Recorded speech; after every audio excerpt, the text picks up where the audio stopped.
Welcome back everyone to today's third and final video, and this is part 2 of why this November / early December could end up being quite cold.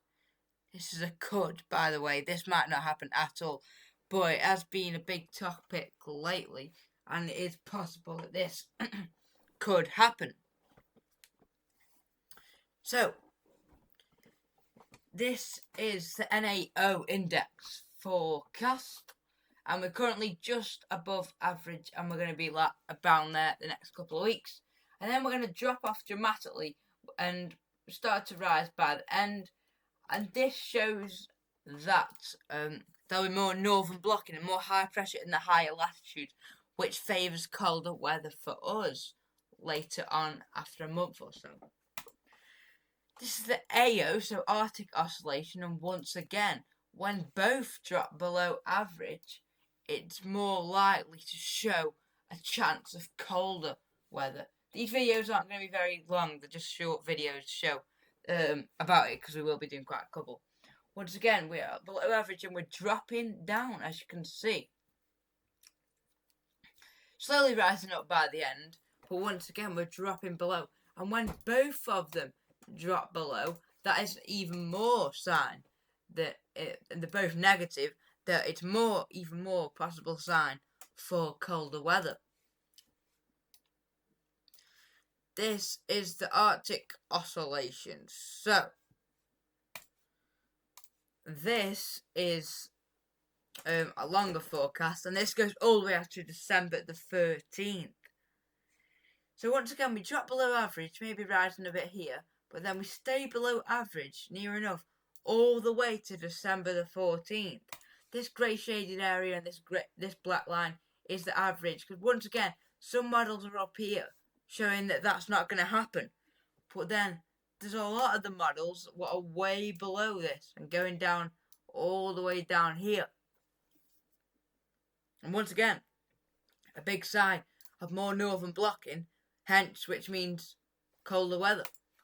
The North Atlantic Oscillation once again drops below average for a time, but it's nowhere near as much as the other one. It drops below, rises up, drops below, then rises up for a bit, and drops back below for December. But it's nowhere near as the other ones. And once again, even though that one's not as severe, if we look at all of these three, so this one, way below, for a time, this one for a time, way below. And the Arctic Oscillation looks very, very good. The whole time looks really far below average for northern blocking. Once again, them two put together make a higher chance. Now, where it gets interesting. This is the ECMWF forecast for the 7th to 14th of October. And as you can see, low pressure will probably be through here. Not much of a signal. Bit of high pressure here, but there's not really any northern blocking around there, is there? Not really any northern blocking or anything like that. Go forward to the 14th to 21st of October, towards November, you can start to see high pressure developing around Greenland. And if we go a tiny bit further to the last one, to the 21st to 28th of October, look at the amount of northern blocking there. And that favours low pressure to be through here, and favours that we could be having cold northerly to northeasterly winds. And yes, late October, that's not going to do much, but if it continues into early, mid and late November, and even early December, that's where it can be very cold. I hope this makes sense to you guys who are watching. So, let's see what this can mean. Okay, so in 2010, there was a very similar situation. So this was in November 2010, on the 25th of November 2010. Now you think, oh, it looks quite cold. Well, that's because, as we saw with the ECMWF, with this here, this blocking area of high pressure, which would be actually caused from the Arctic Oscillation, all of these, and the Arctic Oscillation to be below average. And this was caused by the same thing in November and December of 2010. And there wasn't an SSW with this either, I don't think. So high pressure up here like that, low pressure drop below, and very cold northerly northeasterly winds, and that will be in the freezer. The beast from the east lurking over here. Oh, this very cold over here. Over here, and this very cold northeasterly wind dragging in. And we're only in November, but this is how cold it can get in the right circumstances. Okay, let's skip forward 3 days into the 28th of November. Once again, the high pressure stays solid. You can see signs of it up there.